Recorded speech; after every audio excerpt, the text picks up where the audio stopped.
नमस्कार दोस्तों, मैं डॉक्टर रईस नूर खान, गैस्ट्रोएंटरोलॉजिस्ट और liver disease specialist, Cygnus super speciality hospital Kurukshetra.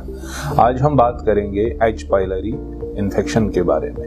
H pylori, जैसा कि हम जानते हैं, एक ऐसा बैक्टीरिया है जो हमारे स्टोमक, जिसको पेट कहते हैं, पेट को इन्फेक्ट करता है। अगर देखा जाए पूरी दुनिया में 50% लोग ऐसे हैं जो एच पाइलरी इन्फेक्शन की वजह से इन्वॉल्व हो जाते हैं।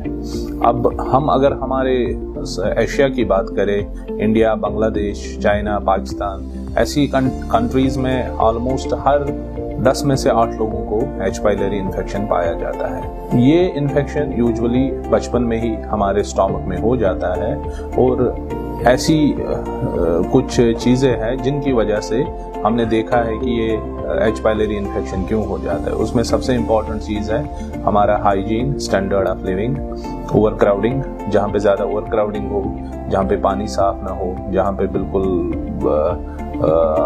हाइजीनिक कंडीशन ज़्यादा नहीं हो, साफ सुथरापन ज़्यादा नहीं हो, उन लोगों में ये ज़्यादा इन्फेक्ट करता है। तो जैसा कि मैंने कहा, हमारे सोसाइटीज़ में ओवरऑल हर 10 में से 7 से 8 लोगों को एच पाइलरी इन्फेक्शन होता है। ऐसा जब एक इंडिविजुअल को एच पाइलरी इन्फेक्शन होता है, इसमें कोई सिम्टम्स होते नहीं है। जैसे बच्चे में हो गया, वो बिल्कुल एसिम्प्टोमेटिक रहेगा, कोई दिक्कत नहीं आएगी। मेजॉरिटी पेशेंट्स में कोई सिम्टम नहीं आता है, लेकिन जिन लोगों में सिम्टम आते हैं उनमें सिम्टम्स आते हैं, उनका पेट फूलता है खाना खाने के बाद, उनकी भूख कम होती है, उनको एसिड सिम्टम्स होते हैं। या जो एच पाइलरी इन्फेक्शन है स्टोमक को, ये अक्सर कुछ पेशेंट्स में अल्सर करा देता है, चाहे स्टोमक का अल्सर हो, चाहे ड्यूडेनम जो आंत है उसका अल्सर हो। जैसे इन पेशेंट्स में एच पाइलरी इन्फेक्शन की वजह से अगर अल्सर हो गया तो अल्सर यूजुअली पेन एब्डोमेन हो जाती है, उनको पेट का दर्द होता है, खून की उल्टी या ब्लैक मोशन, जो काले रंग का स्टूल आना, ऐसा सिम्टम्स उनमें पाए जाते हैं। तो एच पाइलरी इन्फेक्शन जो है, ये हमें एक बड़ा इशू क्यों है? इशू इसलिए है, ये तो एसिम्प्टोमेटिक है, यूजुअली कोई सिम्टम ना कराता है, मगर जिन लोगों में ये सिम्टम कराता है, जैसे पेट फूलना, खाना खाने के बाद अफारा आना और खून की उल्टी लगना या ब्लैक मोशन होना, इन लोगों को तो हमें ट्रीटमेंट देना है ताकि इनके ये सिम्टम्स रिकवर हो। अगर अल्सर हो किसी को तो अल्सर भी हील हो जाए। मगर सबसे इम्पोर्टेंट प्रॉब्लम जो है एच पाइलरी की, वो ये है कि एच पाइलरी एक कार्सिनोजेनिक एजेंट है। देखा गया है कि एच पाइलरी सबसे इम्पोर्टेंट रीजन है स्टोमक कैंसर होना। और एच पाइलरी लकीली ऐसी चीज है कि अगर हम इसका सही टाइम पे ट्रीटमेंट करें, ये स्टोमक कैंसर बनने से हम रोक सकते हैं। क्योंकि एच पाइलरी इन्फेक्शन जो है, ये स्टोमक कैंसर जो कराता है, ये एक प्रोसेस के थ्रू कराता है। ये नहीं कि किसी इंडिविजुअल को एच पाइलरी इन्फेक्शन हो गया तो उसको एब्रप्टली अचानक से स्टोमक कैंसर होगा, नहीं, ऐसा है नहीं। एच पाइलरी इन्फेक्शन हमारी स्टोमक में हो जाता है, ये एक प्रोसेस के थ्रू गुजरता है, जिसको हम कहते हैं, पहले एट्रोपिक गैस्ट्राइटिस होती है। उस एट्रोपिक गैस्ट्राइटिस के बाद स्टोमक में इंटेस्टिनल मेटाप्लेसिया डेवलप होता है। वो मेटाप्लेसिया फिर आगे जाके डिस्प्लेसिया में डेवलप होता है। डिस्प्लेसिया के भी फिर स्टेजेस हैं, low grade, high grade dysplasia, फिर वो अर्ली गैस्ट्रिक कैंसर और एडवांस्ड गैस्ट्रिक कैंसर में चला जाता है। तो हमारा ये रोल है कि हम एच पाइलरी को सिम्टोमेटिक इंडिविजुअल्स में, जिनमें सिम्टम्स आते हैं, उनको अर्ली डायग्नोज करें, ट्रीट करें। या उन पेशेंट्स में जिनमें एच पाइलरी की वजह से जो गैस्ट्रिक कैंसर की एक प्रोसेस है, चाहे वो एट्रोपिक गैस्ट्राइटिस है, चाहे वो गैस्ट्रिक इंटेस्टिनल मेटाप्लेसिया है, चाहे वो लो ग्रेड डिस्प्लेसिया है या high grade dysplasia, early gastric cancer, यहाँ तक हम पहले पता कर ले और हम ट्रीट करें। और अगर कैंसर अर्ली स्टेज में डायग्नोज होगा, ट्रीटमेंट अच्छा होगा, 100% रिकवरी होगी। मगर अनफॉर्चुनेटली जो भी गैस्ट्रिक कैंसर्स आते हैं, मेजॉरिटी हमारे पास एडवांस्ड स्टेज में आते हैं। और एक दिक्कत है जो एच पाइलरी कराता है, वो है माल्टोमा। एक तरह का लिम्फोमा होता है, एक सॉर्ट ऑफ कैंसर ही होता है। ये भी एच पाइलेरी के साथ रिलेशन देखी गई है। कुछ लोगों में जिनमें खून कम होता है, आयरन डेफिशिएंसी एनीमिया, और हम पूरी इन्वेस्टिगेशंस करते हैं, पता ही नहीं चलता है इनकी आयरन डेफिशिएंसी क्यों है। उन लोगों में भी ये पाया गया है कि H pylori infection usually iron deficiency anaemia करा सकता है। ये एच पाइलेरी इन्फेक्शन इंडिविजुअल में है, कुछ एसिम्प्टोमेटिक है, कुछ सिम्प्टोमेटिक है, कुछ एडवांस्ड डिजीज जैसे कैंसर की प्रोसेस में चले गए हैं। हम इनको डायग्नोज कैसे करें?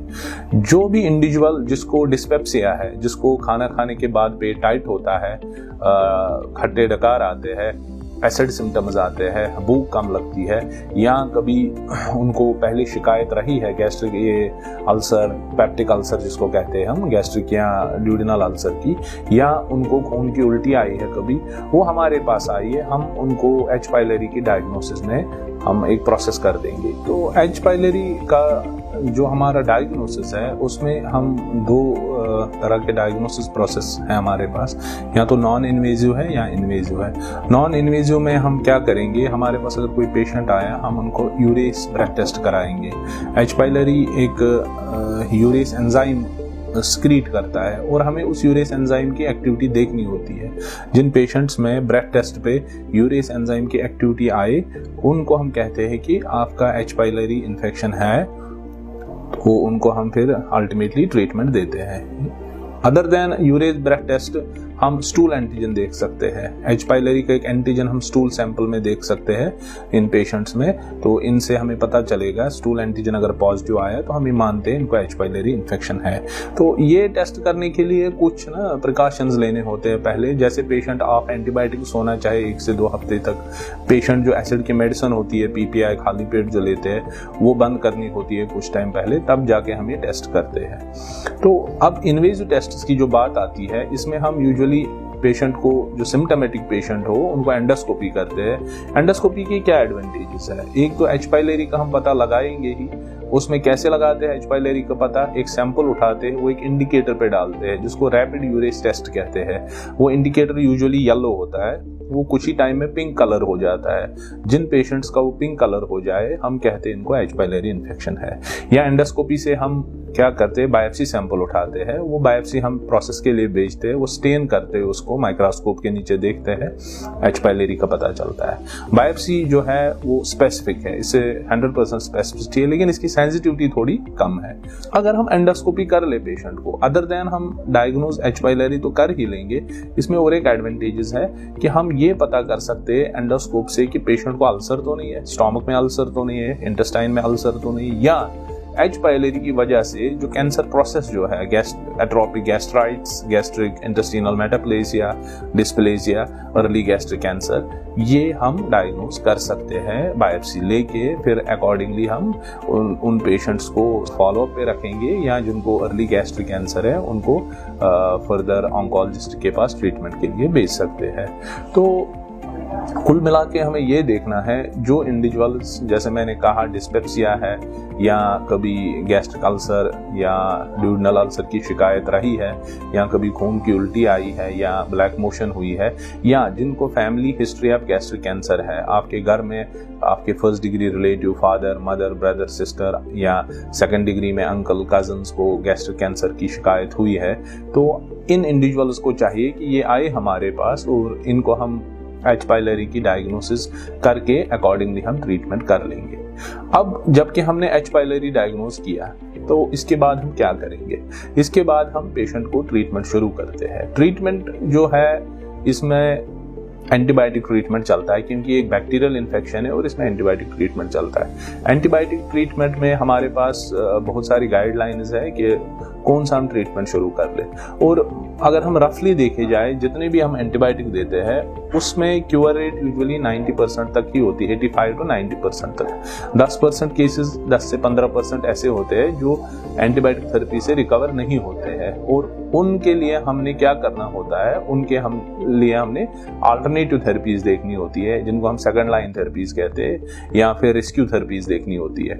तो कन्वेंशनली जो भी एच पाइलेरी पेशेंट हमें डायग्नोज हुआ, उनको हम ट्रिपल थेरेपी देते हैं। उसमें हम क्या करते हैं, एक एसिड की गोली जिसको पेंटापेराजोल, ओमेप्राजोल या रेबिपेराजोल सवेरे शाम देते हैं, इसमें एमॉक्सिलिन 1 ग्राम सवेरे शाम ऐड करते हैं, क्लैरिथ्रोमाइसिन 500 mg सवेरे शाम। ये ट्रीटमेंट हम 14 डेज तक देते हैं। मगर अभी कुछ रिपोर्ट्स आई है जिनमें इंडिया में देखा गया है कि पेशेंट्स जो है क्लैरिथ्रोमाइसिन रेजिस्टेंट है। तो क्लैरिथ्रोमाइसिन जो हम इस थेरेपी में दे रहे हैं उससे एच पाइलोरी इरेडिकेशन नहीं हो रही है। तो फिर हम क्या करते थे, हम मेट्रोनिडोल भी ऐड करते थे, मगर मेट्रोनिडोल में भी बहुत रिपोर्ट्स ऐसी आए हैं कि उसमें भी रेजिस्टेंस होती है। अगर हम पेशेंट को ट्रिपल थेरेपी देते हैं, एमॉक्सिलिन, क्लैरिथ्रोमाइसिन और यही एसिड की पेंटापेराजोल या रेबिपेराजोल, तो इसमें रिकवरी होती है 85%। अगर इसमें रिकवरी नहीं होती, हमारे पास दूसरे ऑप्शन है जिसको हम सीक्वेंशियल थेरेपी बोलते हैं। इसमें से 5 से 7 दिन हम एसिड की गोली प्लस एमॉक्सिलिन 1 ग्राम सवेरे शाम देते हैं, उसके बाद हम एमॉक्सिलिन को रोक देते हैं, एसिड की गोली कंटिन्यू करते हैं, क्लैरिथ्रोमाइसिन और मेट्रोनिडोल फिर अगले 5 से 7 दिन देते हैं। क्वाड्रिपल थेरेपी एक ऐसी थेरेपी है जो ट्रिपल थेरेपी को कंटिन्यू करते हुए हम उसमें बिस्मथ ऐड करते हैं। बिस्मथ एक एंटीबायोटिक का रोल करता है। इसमें हम फिर 4 दवाइयां मिला के देते हैं 10 से 14 दिन तक। इसमें भी क्योर रेट्स बढ़ जाती है 90 to 92%। अभी एक रिसेंटली और एक थेरेपी आई है जिसमें हम क्लैरिथ्रोमाइसिन और मेट्रोनिडोल ना देके एमॉक्सिलिन कंटिन्यू रखते हैं, पीपीआई कंटिन्यू रखते हैं, लियोफ्लॉक्सिन थेरेपी देते हैं। लियोफ्लॉक्सिन 500 mg ऐड करते हैं 10 दिन तक। इसमें भी अच्छी cure rates 90 to 92% cure rates पाई गई है। फिर कुछ रेस्क्यू थेरेपीज है जिसमें हम रिफाब्यूटिन ऐड करते हैं, वो तो फिर एडवांस्ड लेवल पे चली जाती है। मगर मेजॉरिटी पेशेंट्स जो हमारे पास एच पाइलोरी के डायग्नोसिस के साथ आते हैं उनको हम यूजुअली ट्रिपल थेरेपी देते हैं, सीक्वेंशियल थेरेपी देते हैं, या हम लियोफ्लॉक्सिन बेस्ड थेरेपी देते हैं, या फिर क्वाड्रिपल थेरेपी जिसमें बिस्मथ हम ऐड करते हैं। तो हमारा ये मैसेज है कि अगर आपको डिस्पेप्सिया के सिम्टम्स है, आपको खाना खाने के बाद पेट टाइट होता है, आपको भूख कम लगती है, आपको पेन होता है पेट में, आपको वॉमिटिंग होती है, चाहे उसमें ब्लड हो या ब्लड ना हो, या आपको ब्लैक मोशन हुई हो, या आपकी फैमिली में गैस्ट्रिक कैंसर की हिस्ट्री है, आप हमारे पास आइए, अपना एच पाइलोरी स्टेटस चेक कराइए। और फॉर्चुनेटली अगर एच पाइलोरी डायग्नोज हुआ है, फॉर्चुनेटली इसमें हमारे पास ट्रीटमेंट है। और अगर हमें ये लगा एंडोस्कोपी पे कि एक गैस्ट्रिक कैंसर की प्रोसेस शुरू हो गई है, atrophic gastritis, intestinal metaplasia, dysplasia हो चुका है, इसका भी ट्रीटमेंट है। पेशेंट को हम स्क्रीनिंग पे रखेंगे, फॉलो अप पे रखेंगे, तो हम उसको ये एडवांटेज मिलेगा कि उसका जो डायग्नोसिस है कैंसर का वो अर्ली स्टेज पे होगा और जिसका ट्रीटमेंट बिल्कुल है।